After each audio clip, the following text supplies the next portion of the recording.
I hired a woman to clean the house while my entire family was out. About an hour later, she called me and whispered, "Ma'am, is there anyone else in the house?" I froze. "No, why do you ask?" "There's a woman upstairs." I started trembling. "Get out of there right now." I called the police and drove home at top speed. I'm glad you're here. If you're watching this video, please like it, subscribe to the channel, and tell me in the comments where you are listening to my story of vengeance from. I want to know how far it has traveled. That day, I woke up with a plan to clean the house myself. I wanted everything to be spotless, especially before the coastal rains returned, when the humidity makes everything feel heavier and dirtier. I rolled up my sleeves, grabbed a rag, and stood in front of the living room window, ready to start with enthusiasm. As I wiped the glass, the phone in my pocket vibrated. I looked at the screen. It was Yvette, my childhood friend, whom I hadn't seen in many years. Her cheerful voice filled the phone, letting me know she would only be passing through Savannah, Georgia for one day and wanted to invite me for coffee. My heart warmed hearing her familiar voice. Yvette and I shared so many memories, running through the fields, staying up late, talking about our dreams. How could I say no? But thinking about all the cleaning I had to do, I hesitated for a moment. I couldn't leave the house like that. Then I remembered Brianna Parrish, the 20-something woman who lived in the alley near my place. She was slight, kind-natured, and needed some extra work to pay for her college classes. I called her, and she immediately accepted, grateful for the opportunity. I gave her precise instructions: clean the study, scrub the stairs to the second floor, and above all, be careful with the old dusty shelves belonging to my husband, Jerome. I left her a spare key and asked her to lock up tight when she finished.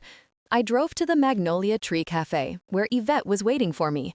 We sat under a sprawling live oak tree. She told me about her life in the city, about her children who were already grown. I told her about Jerome, his work as a published novelist, and my tranquil, though sometimes empty days. We laughed, remembering old times. In the middle of our chat, my phone rang again. I saw the number. It was Brianna. I smiled, thinking she was calling to say she was finished. But when I answered, I didn't hear her usual shy voice. Instead, I heard agitated breathing, as if she was trying to contain a panic. "Miss Simone," she whispered, in a shaky voice I could barely hear. "Is there anyone else in the house?" My heart stopped. "No," I replied, trying to sound calm. "I'm having coffee. My husband is at the publisher's and won't be back until tonight. What's going on, Brianna?" There were a few seconds of silence on the other end. I could only hear her ragged breathing. Suddenly, her voice broke. "There's a woman on the second floor. I was cleaning the stairs, and I saw her. She was wearing a long white dress with messy hair. She walked down the hallway and disappeared into the last room." Her words were like an ice-cold knife in my chest. I tried to stay calm, but the hand holding the phone was shaking. My first thought was that someone had broken in. The house was over 70 years old, but we always locked everything carefully. How could someone have entered? I apologized to Yvette, telling her I had an emergency. She looked at me worried, but I just shook my head, unable to explain more. I told Brianna on the phone, "Brianna, get out, right now. Lock the door and wait outside. I'm on my way." I called the police while driving, my voice cracking with anxiety. I explained there was an intruder in the house, trying to provide details even though my mind was a whirlwind. I tried to call Brianna again, but she didn't answer. Every unanswered ring made my heart pound harder, as if it were trying to escape my chest. I imagined the worst, that something had happened to her, or that the intruder had attacked her. That day, the streets of Savannah seemed endless, even though I was flooring the accelerator. When I arrived home, a police cruiser was already parked in front of the door. Brianna was sitting hunched on the front step, her face pale, her eyes wide open, filled with terror. I rushed toward her, hugged her, and asked anxiously, "Are you okay? Did you see anything else?" Brianna just shook her head, her lips pressed together as if she couldn't utter a single word. Two police officers, one middle-aged with a serious look and a younger one, walked out of the house. They said they had checked every corner, every room, every closet, under the beds, even the backyard shed. There was no one. There were no signs of forced entry. All doors and windows were locked, without a single scratch or strange mark. I sighed with relief, but the feeling of uneasiness didn't leave me. Brianna recounted, still trembling.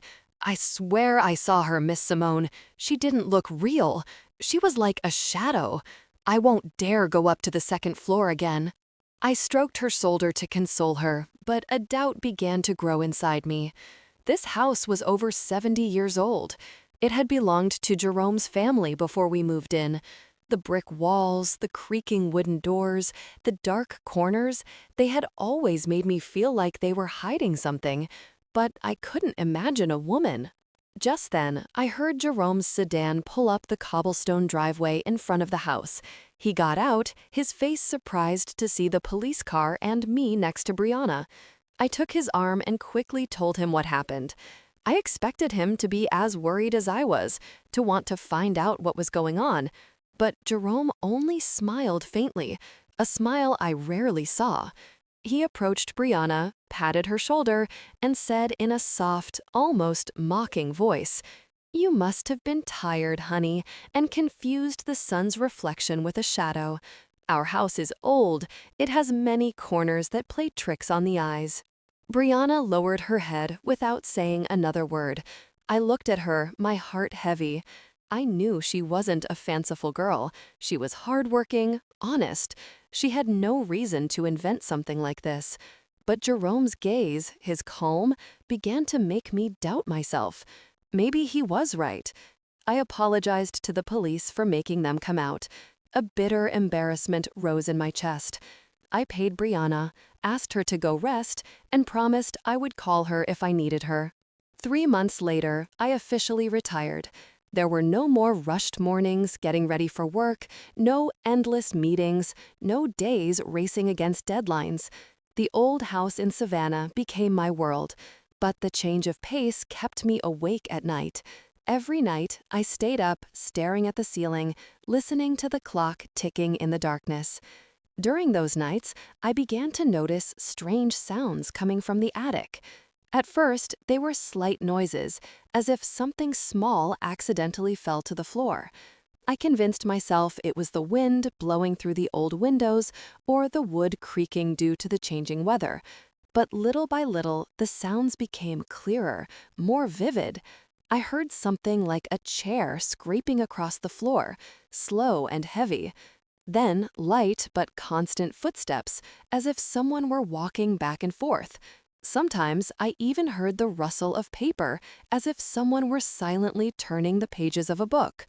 I told Jerome one morning, as we had breakfast in the kitchen. I tried to keep my voice steady, but I couldn't help feeling uneasy. "Honey, I've been hearing noises in the attic lately. It's not the wind. It sounds like someone is up there."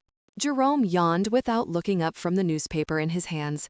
He replied distractedly, "It's just rats, Simone. Our attic is old. It's full of stuff. It's mouse paradise. I'll buy some traps tomorrow, set them, and that's that." The next day, just as he promised, Jerome brought home some large metal traps, the kind that make a loud snap when they close. He placed them at the foot of the ladder leading to the attic, right beneath the old wooden door. "There," he said, dusting off his hands. "Now you can sleep soundly, my love." Oddly, the noises disappeared completely after that. No more footsteps, no scraping chairs, no rustling paper. I sighed with relief, convincing myself that Jerome was right. Maybe it was just mice, and I had worried too much. But then, strange things started happening, things impossible to ignore.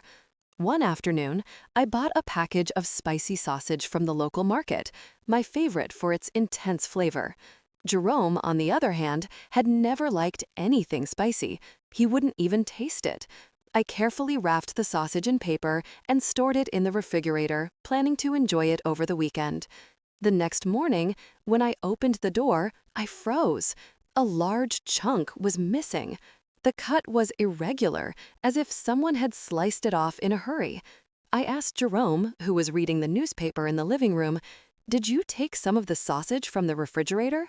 He looked up, frowning, as if my question was absurd. I felt like trying something spicy yesterday, so I cut off a little piece, he replied distractedly. It was good, actually. I stood motionless, unsure what to say. Jerome had never tolerated spicy food. He even complained when I cooked something with too much seasoning. But I didn't want to argue, so I just nodded and walked away. A doubt lodged in my chest. A few days later, the sausage had disappeared entirely. I rummaged through the refrigerator, checked the trash, but found no trace. This time, I didn't ask Jerome anything. An uncomfortable feeling, like a block of ice, began to settle within me. Then, one Saturday afternoon, Jerome and I drove to Charleston, South Carolina, to visit some old friends. We left early in the morning and returned late at night. When we entered, the house was as silent as always. I went upstairs to the second-floor bathroom to wash my face and shake off the day's fatigue. But as I stepped inside, I felt something cold and damp. The floor was soaked. Water seeped between my sandals, icy cold. The floor was completely wet, as if someone had just taken a shower. I looked around and saw drops still sliding down the shower walls, shining under the light. My heart hammered loudly. No one had been home all day. How was this possible? I called for Jerome, my voice trembling. "Come here, please. The bathroom is soaked, like someone took a bath." He entered, looked for a moment, and shrugged. "It must have been the afternoon rain that came in through the ceiling vent, my love." I looked out the window. The street in front of the house was dry under the streetlights. "It hasn't rained, Jerome," I said, trying to sound calm. He frowned, slightly annoyed. "Then it must be a leak in the old pipes. You always worry about nothing. I'll call a plumber tomorrow." But he never called a plumber. In the following days, the bathroom floor was dry, as if nothing had happened. I checked the ventilation grate and the pipes, but everything seemed normal. Jerome's explanation, though reasonable, failed to erase the feeling of unease that was growing inside me. The noises in the attic, the disappeared sausage, the puddle of water with no apparent source, it all seemed like unconnected fragments. But when put together, they formed a contradictory image I couldn't stop thinking about. A week later, I decided to clean Jerome's study. It was his pride, a small room on the second floor with dusty oak bookshelves filled with hundreds of books and old documents. I always thought that someday we should donate some of the books we rarely read to the city library so they could reach the hands of those who needed them. That day, I stood in the middle of the room, starting to classify the books on Jerome's desk. There were piles of drafts, notes, and papers stacked chaotically, as if he never intended to organize them. When I lifted a heavy stack, my hand shook and all the papers spilled onto the floor. The sound of the paper falling broke the silence in the room and made me jump. I bent down to pick them up, and right at that moment, a small wooden drawer that had been stuck for years sprang open with a dry click. I hesitated for an instant and looked inside the drawer. There, beneath a pile of yellowed drafts, was a small hardback notebook with a dark brown leather cover and worn corners. It looked old. It didn't seem to belong to Jerome. He always liked modern, neat things, laptops, pens, and immaculate white sheets. That notebook with the worn leather cover and a loose cord seemed to be from another era. With a mix of curiosity and dread, I took it in my trembling hands and opened the first page. Inside were pages full of handwritten letters. The calligraphy was soft, elegant, clearly a woman's. I flipped through the pages, skimming them. They were story outlines, character descriptions, plot ideas. There was a fragment that spoke of a small town on the side of a mountain where a woman lived alone, waiting for someone who would never return. Another mentioned a buried secret with details that made my skin crawl. These ideas, although distinct, had a similar air to the plots of Jerome's most famous novels, the ones that gave him his renown. My heart hammered, my throat dry. It couldn't be a coincidence. I know Jerome too well. He hates writing by hand. He always said it was slow and messy, a waste of time. Everything of his, from novel drafts to work notes to shopping lists, he did on the computer. I remember once when I asked him to jot down a restaurant address, and instead of taking the pen next to him, he turned on the computer to write it. So whose notebook was this? A secret collaborator's? An admirer's gift? I sat in the chair with the notebook weighing heavily in my hands. Part of me wanted to show it to Jerome as soon as he returned. I wanted to hear his explanation, but I hesitated. I know him too well. Jerome always knows how to make everything sound logical.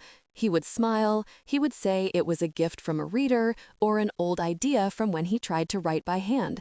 And I, as many times before, would nod and let everything sink into silence. But not this time. I didn't want to let it go. Carefully, I put the notebook back in the drawer and pushed it all the way to the back, as if afraid it would disappear if I didn't keep it hidden. That night, I was sleepless again. Lying in bed, I watched the ceiling and listened to the clock ticking in the dark. Around 2 in the morning, a slight creaking sound came from the hallway. It was a small noise, but in the silence of the night, it was clearly audible, like an unsettling whisper. I sat up abruptly, my heart racing, out of control. I don't know why, but I immediately thought of the small door leading to the attic, the one Jerome and I almost never opened. I got up carefully, without turning on the light, afraid that the brightness would shatter the truth I was about to discover.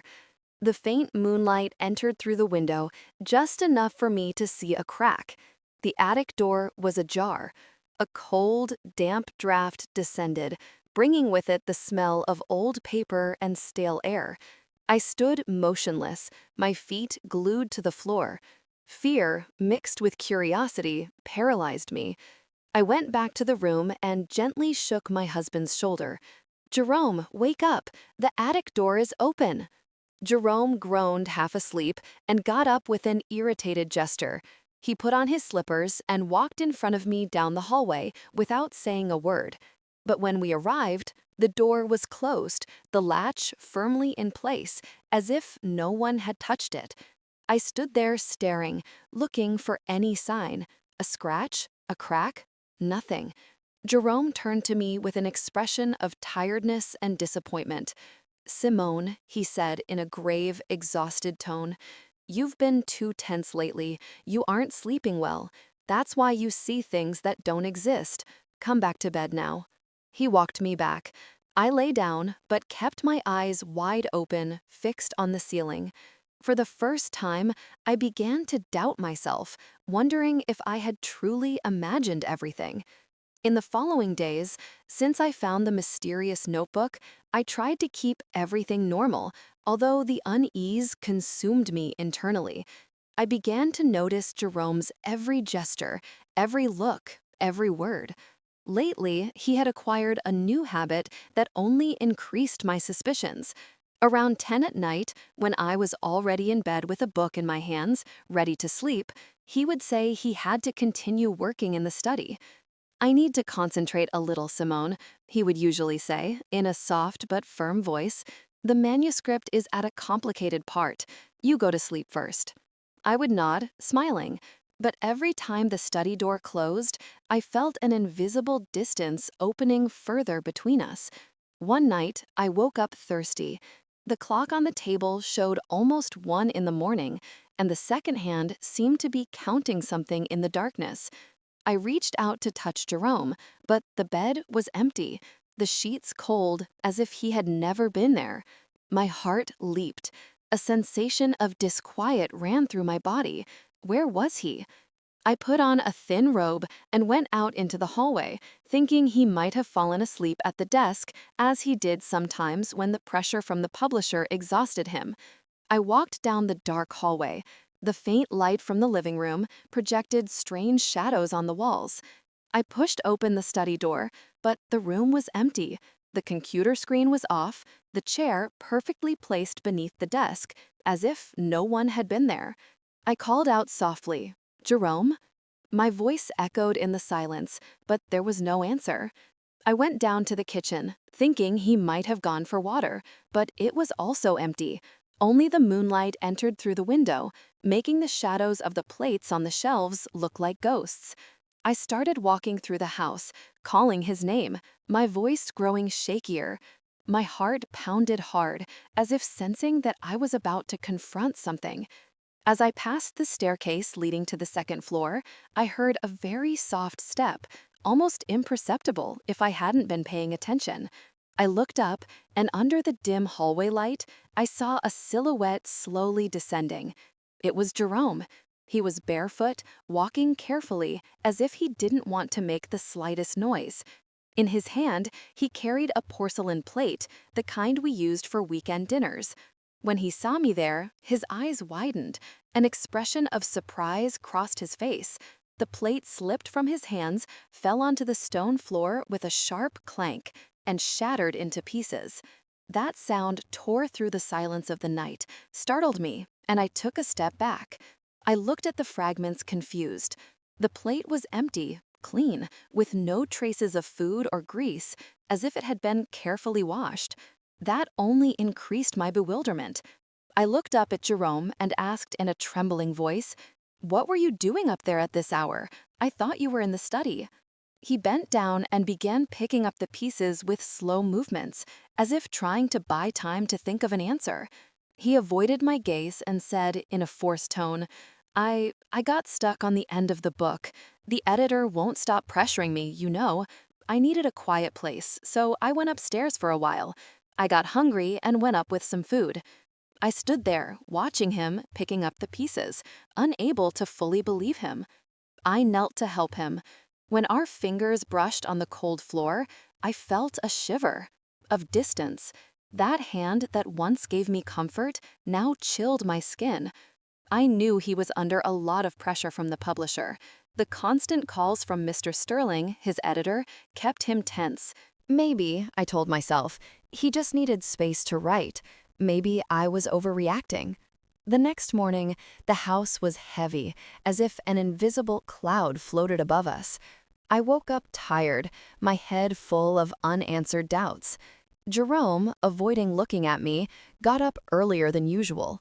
I heard him silently preparing coffee, the soft clinking of the porcelain, but without the usual good morning. He locked himself in the study, closing the door firmly, and I knew he didn't want interruptions. I stayed in the hallway, looking at that wooden door with a heavy heart. Near noon, Jerome emerged, dressed in a gray suit and carrying a small suitcase. He paused in the living room, where I was sitting with a cup of cold tea. "I need to go away for a few days," he said in a flat, emotionless voice. "Maybe I'll go to Atlanta. I need a change of scenery for inspiration." I looked up, surprised. Jerome never left without warning. He always planned everything in advance. He consulted the itinerary with me. "Why so suddenly?" I asked, trying to sound calm, though my heart was pounding. He didn't look at me directly. His eyes were fixed on the window where the sunlight filtered through the dusty panes. "The idea just came to me suddenly," he replied monotonously.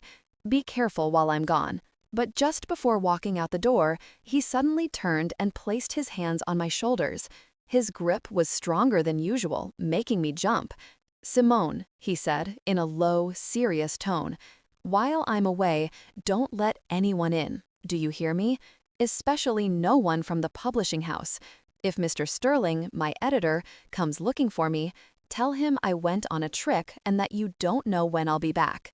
I nodded, but a feeling of unease grew inside me. His words didn't sound like a simple warning, but an order, an alert.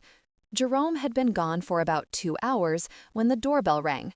I looked through the peephole and saw Mr. Sterling, Jerome's editor, next to a young assistant. Both looked impatient.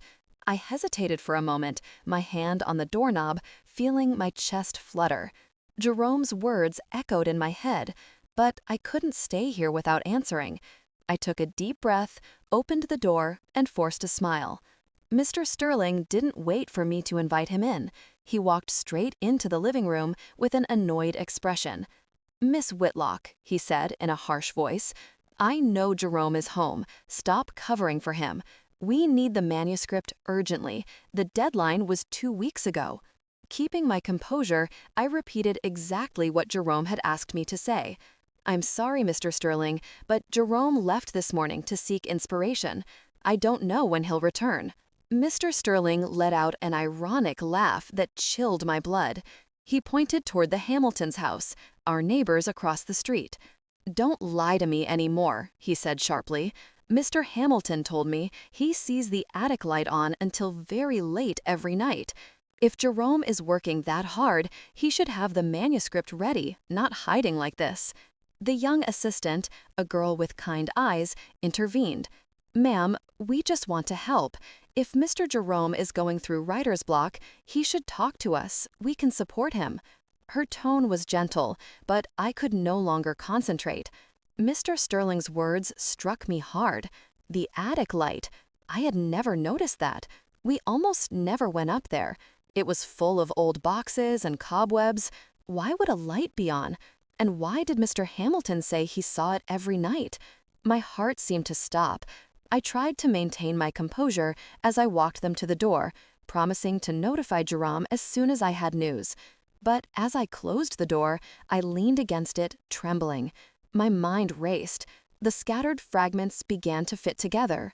The noises in the attic, the piece of sausage that disappeared, the puddle in the bathroom, the mysterious notebook, the empty plate, and now the light. It all pointed to the same place. The attic, that forgotten space I hadn't been in for years. I no longer felt fear. Instead, a cold determination began to grow inside me, like a silent flame that pushed me to discover the truth. I went to the backyard shed, where a faint light from the street lamp filtered through the crack in the door. The smell of dust and old oil made me cough. I looked for the old folding ladder that we hadn't used since we moved in. It was heavy, covered in dust and cobwebs, as if time had left it behind. I dragged the ladder down the second-floor hallway, each step weighing me down, as if I were carrying all the accumulated suspicions. When I placed it under the hatch leading to the attic, I felt my heart pounding hard, but not from fear. It was an urgency, a certainty that I was about to discover something that would change everything. The metal latch was rusty, so stiff that I had to use all my strength, grit my teeth, and push hard until it gave way. The metal made a sharp click, like a final warning. I lifted the hatch door, and a suffocating, damp current of air descended, bringing with it the smell of old paper and years of confinement. That smell turned my stomach, but I didn't stop. I turned on my phone's flashlight. The cold white light cut through the darkness. I took a deep breath and climbed up. Each rung creaked beneath my feet, as if guiding me toward a world I wasn't prepared for. The attic was larger than I imagined. A dark space full of stacked cardboard boxes, old furniture covered with dusty white sheets, and cobwebs hanging like ghostly curtains.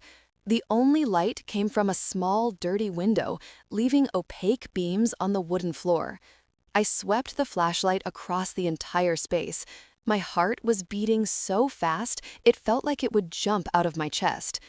In the farthest corner of the attic, there was a small, organized space, like an oasis in the middle of the chaos. A wooden table, a chair with a broken leg, and an oil lamp dimly lit, casting a yellowish, almost dying light. And then I saw her, a woman sitting with her back to me. She was thin, with long, white, tangled hair falling over her shoulders like a forgotten cascade. She wore a yellowed white dress with torn edges. The sound of the pencil scratching the paper was the only thing breaking the silence, like a faint heartbeat of life. I stood paralyzed. My throat closed, unable to utter a word. I stammered, Who is there?" My voice sounded weak, swallowed by the darkness. The pencil stopped. The woman turned her head abruptly. Under the faint lamplight, her gaunt, pale face appeared.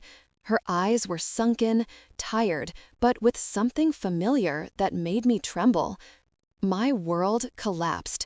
My legs gave out, and I had to lean against an old trunk not to fall. It was Alana, my sister. The face I hadn't seen in 30 years, only in dreams and blurry photos. Alana, whom the entire family believed lost forever, was there, in the attic of my house, in a state that broke my soul. Around her was a small world of secret existence, a huge stack of handwritten manuscripts, several empty cans, rolling water bottles, a dirty blanket on a thin mattress, and an old bucket for her necessities. Everything was living proof of a life in captivity. Alana looked at me, her dry lips trembling. She tried to speak, her voice hoarse, as if she had forgotten how. "Sister Simone."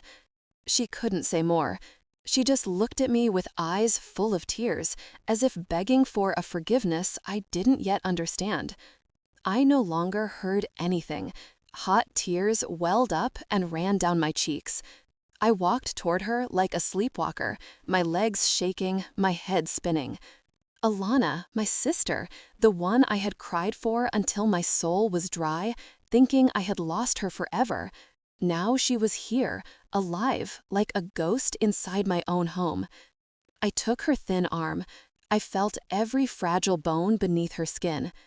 "Come downstairs to the living room," I said between sobs, my voice broken. "Come down now, Alana." I helped her stand up. A storm of emotions raged inside me. Joy at finding her, pain at seeing her like this, and fear of the questions screaming in my head. Why was she here? Who had done this to her? And Jerome? What did he have to do with it?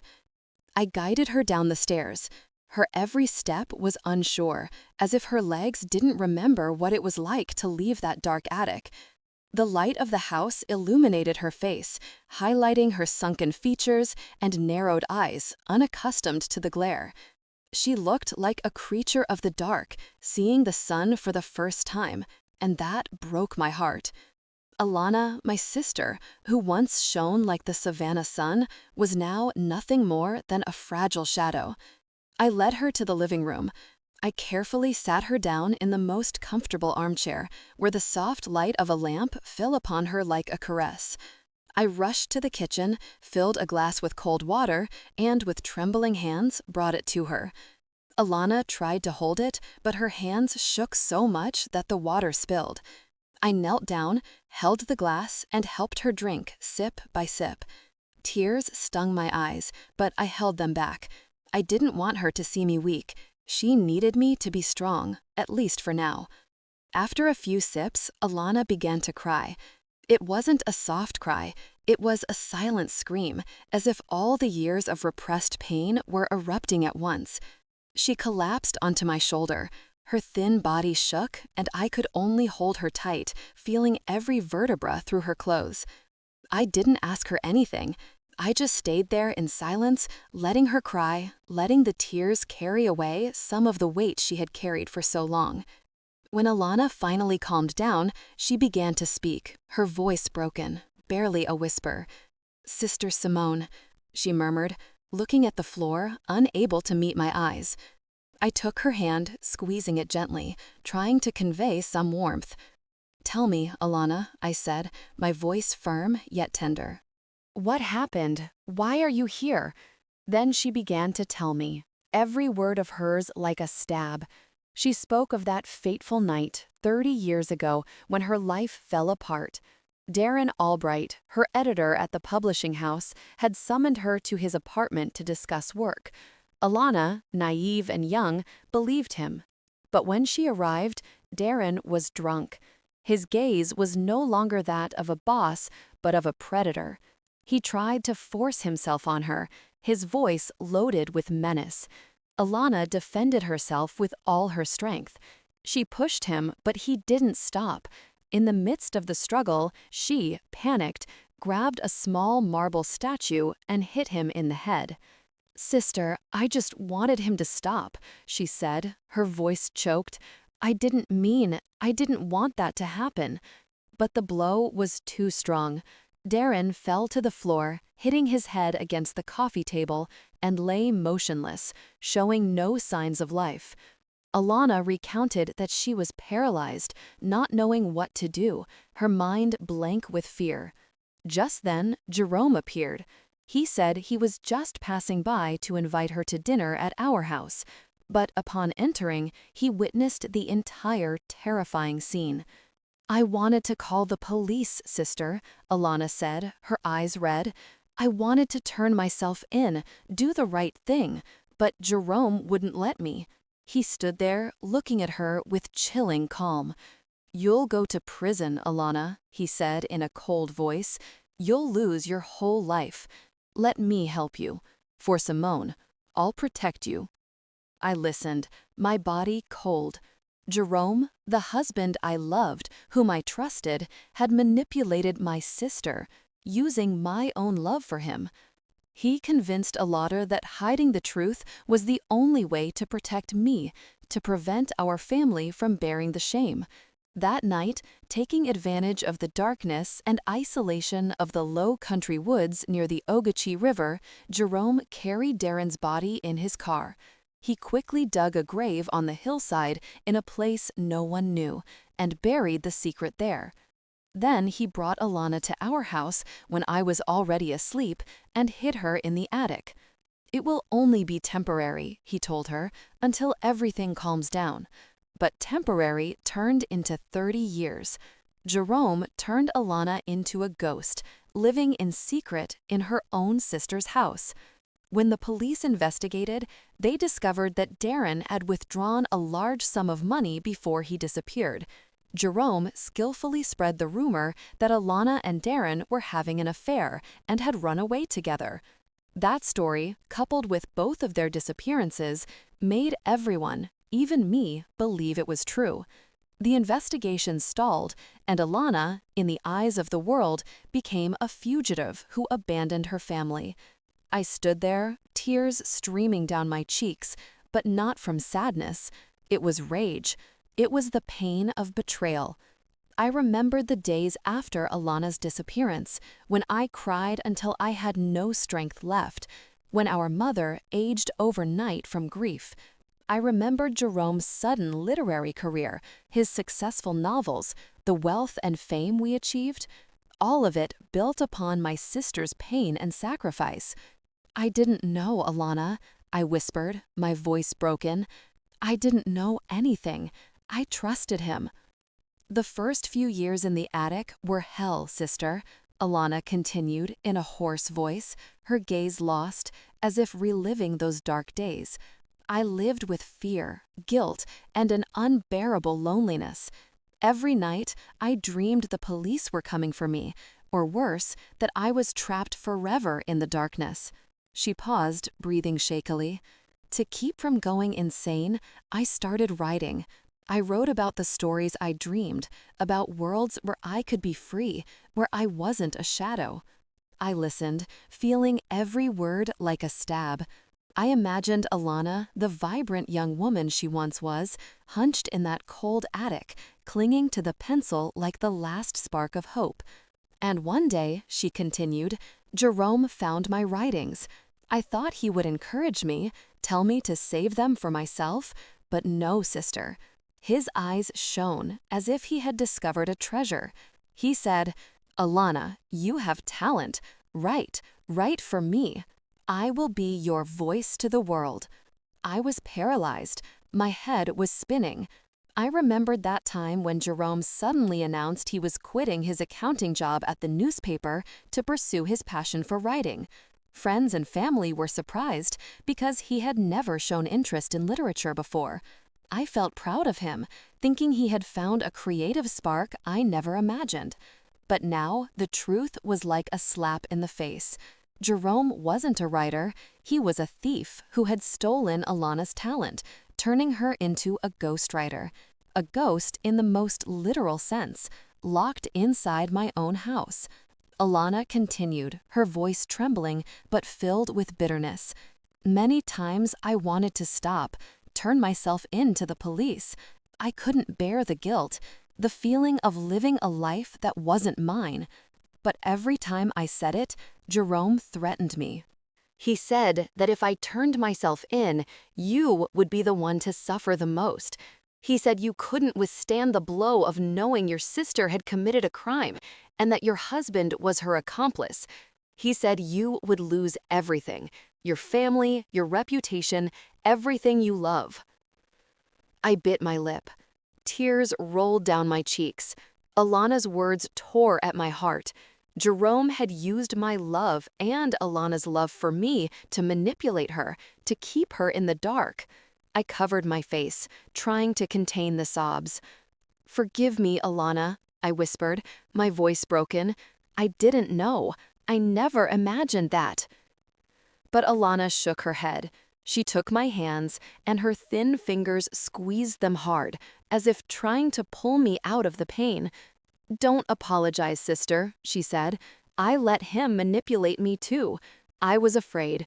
I believed that doing what he said was the only way to protect you." She recounted that living like that in secret had become increasingly difficult, especially since I retired and spent more time at home. Before, because I left early and came back late and went to sleep right after dinner to have energy the next day, I never noticed. "That's why I had to shower quickly when you two were out," she said. "That's why I had to steal food from the refrigerator at night. I tried not to leave traces, but sometimes I was clumsy, like the puddle of water in the bathroom, or the piece of sausage you bought." Suddenly, I remembered all those strange details, signals that I had chosen to ignore. Now everything made sense, but it was a sense too painful to accept. I thought about Jerome's novels that I had read and admired. I had always wondered why the settings seemed so old, so nostalgic, as if time had stopped decades ago. The characters didn't use cell phones, the internet didn't exist. They wrote letters. They waited in vain like lost souls. Now I understood. It wasn't a literary style. It was because Alana's world had truly stopped 30 years ago. She was trapped in the past. She could only write about what she knew. Those stories of two people who never managed to find each other were a reflection of her own tragedy, a life separated from the outside world. Alana took my hands, her eyes filled with tears. "Sister Simone," she said, with a trembling but firm voice, "I can't live like this anymore. I have paid for my mistake for 30 years in this prison. Now I want to face real justice. I want to turn myself in." Her words were like a final stab, cutting the last threads of hope I had left. I had lost her once when I thought she had run far away. I didn't want to lose her again. But looking into her eyes, I knew it was what she needed. Liberation, the truth, no matter how painful. Tears rolled down my cheeks, but I nodded, squeezing her hand tightly. "Okay, Alana," I said, my voice catching. "I'll take you to the police station. We will face everything together." I hugged her, feeling her fragile body in my arms. My heart was full of pain, but there was also a small spark, the hope that, though late, I could still help her regain her freedom. The next morning, I dressed Alana in one of my clean outfits. The dress was too big for her thin body, but at least it made her look more presentable. We hadn't slept all night. I sat next to her in the living room, telling her how the world had changed, the tall buildings, the smartphones everyone was glued to, and the loved ones who were no longer with us. Alana only listened in silence, her gaze lost, as if trying to imagine a world that had been stolen from her. I drove to the Central Police Department with Alana seated beside me. She was hunched in the passenger seat, her hands clasped together, her eyes fixed on the window, like a stranger seeing an unknown planet for the first time. "Everything has changed too much," she whispered, amazed at seeing the electric cars pass or children taking photos with their phones. I took her hand and squeezed it gently, trying to give her some courage. "I'm here, Alana," I said, with a trembling voice. "We're going to get through this together." At the police department, I asked to speak directly with the head of detectives. At first, they refused, saying we needed an appointment. But when I mentioned the disappearance of Alana Whitlock, which occurred 30 years ago, their attitude completely changed. An officer led us to an interrogation room, a small room with gray walls and an icy metal table. With my help, Alana began to tell her story. Her voice was clear and serene, as if she had rehearsed those words 1,000 times in her mind. She spoke of that fateful night, of Darren, of the accidental blow that took his life, and of how Jerome hid her in the attic, turning her into a ghost for 3 decades. The police listened with disbelief. One took notes nonstop, while another spoke into the radio with an urgent tone. Alana's confession shook the entire police department. The case files were immediately reopened. An investigative team was sent to my house to search the attic and collect evidence of Alana's hidden life. The manuscripts, the food containers, the dirty blanket. Another group, following Alana's precise directions, set off for the low country woods near the Ogeechee River. After a few hours of searching, they found human remains buried beneath an old tree deep in the forest. Preliminary DNA analysis confirmed they were the remains of Darren Albright, the man everyone believed had fled with her. The arrest warrant for Jerome was issued that same day. The police set up an ambush at our house, awaiting his return from his trip to Atlanta. I wasn't there, but later, Mr. Hamilton, our neighbor, told me that Jerome offered no resistance when they handcuffed him in front of the gate. He just lowered his head, his face expressionless, as if he had always known this day would come. Hearing that, I felt a strange emptiness. The man I once loved, whom I blindly trusted, was now nothing more than a distant shadow, burdened with the secret that destroyed my entire family.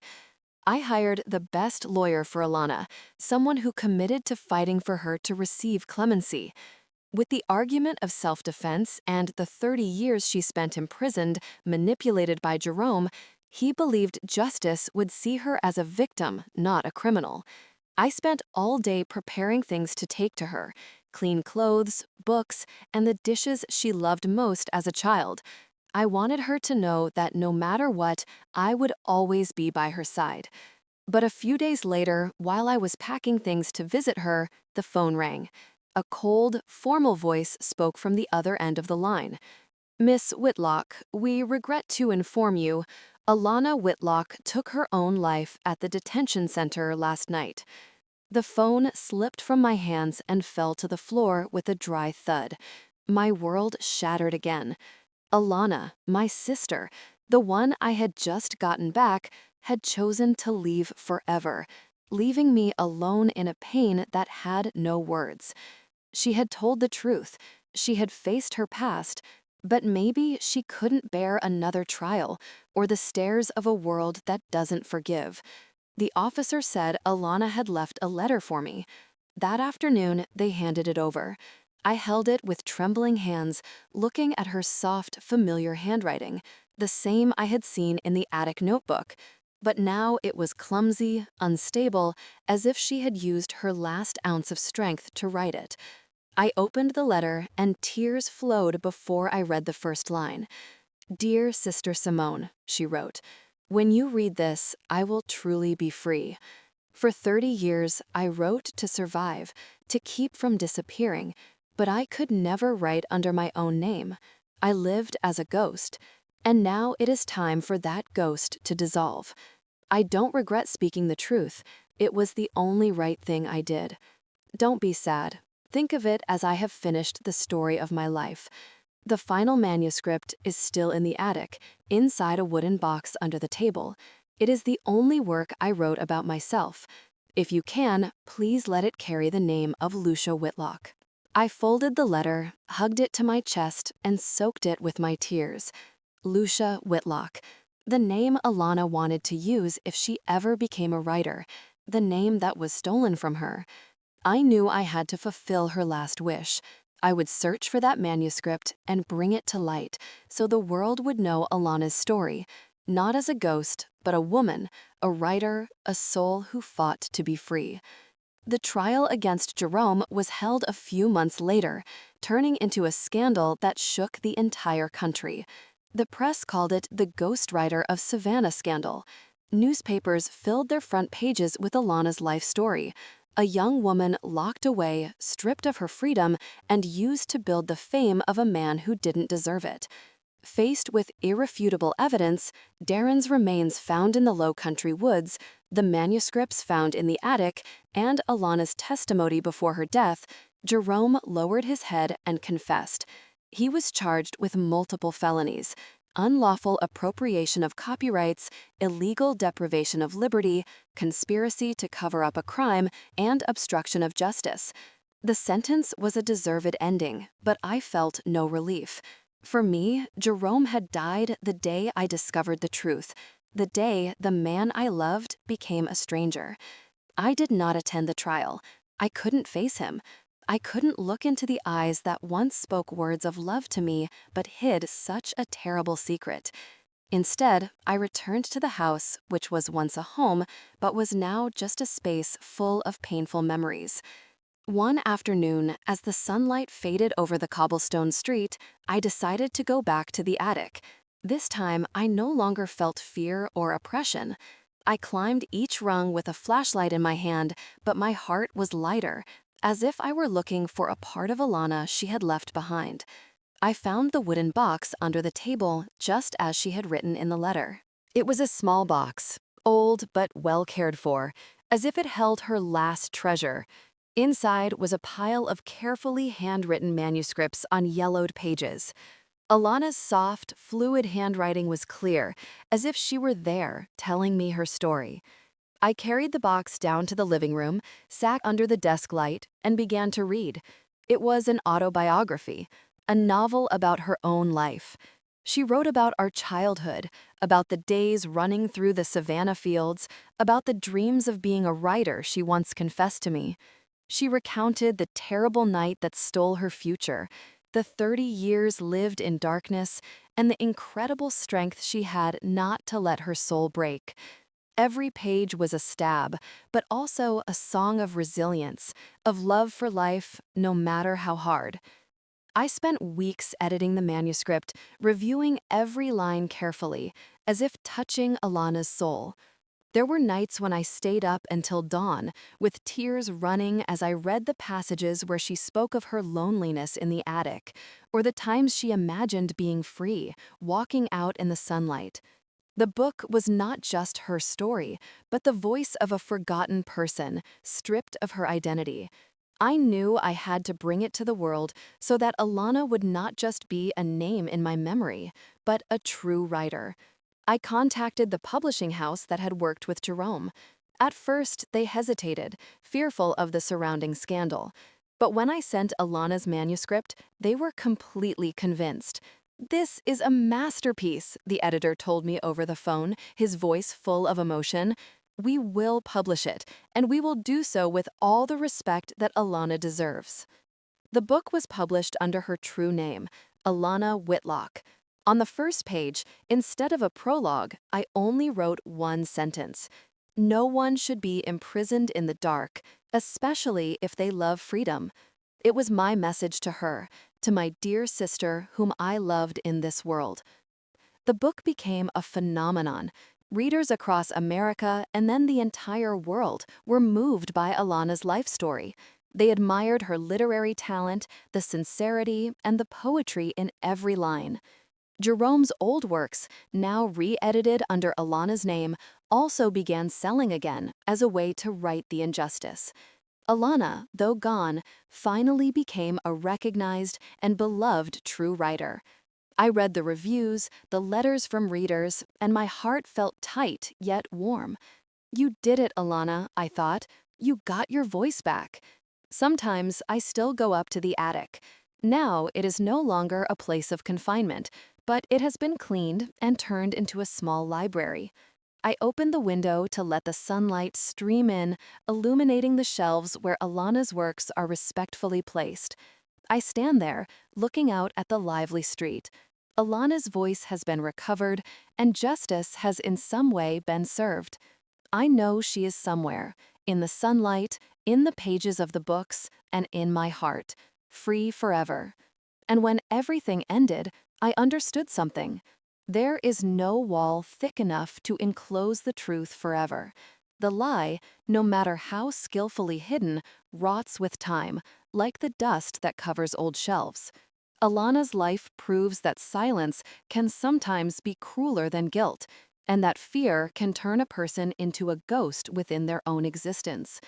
If there is one lesson I want to leave you with, it is this: dare to face the truth, however painful it may be. Speak up, even if your voice trembles, because only when we dare to step out of the darkness are we truly free. And only when the truth is spoken can imprisoned souls finally rest. The story you have just heard has changed names and locations to protect the identity of the people involved. We are not telling it to judge, but with the hope that someone listens and pauses. How many mothers are suffering in silence inside their own homes? I truly wonder, if you were in my shoes, what would you do? Would you choose silence to maintain the peace, or would you face everything to reclaim your voice? I want to know your opinion, because every story can become a candle that lights the way for others. God always blesses, and I am sure that courage will lead us to better days. For now, on the final screen, I will leave two of the channel's most beloved stories. I am sure they will surprise you. Thank you for staying with me until this moment. Did you like the story, and which city are you listening from? Let's meet in the comments. If you liked the story, you can support me by sending a super thanks so I can keep bringing more stories like this. Thank you so much for your sweet support. I'm looking forward to your comments on the story. On the screen, you can see two new life stories that I highly recommend. There's so much more on my channel. Don't forget to subscribe. See you in the next life story with love and respect.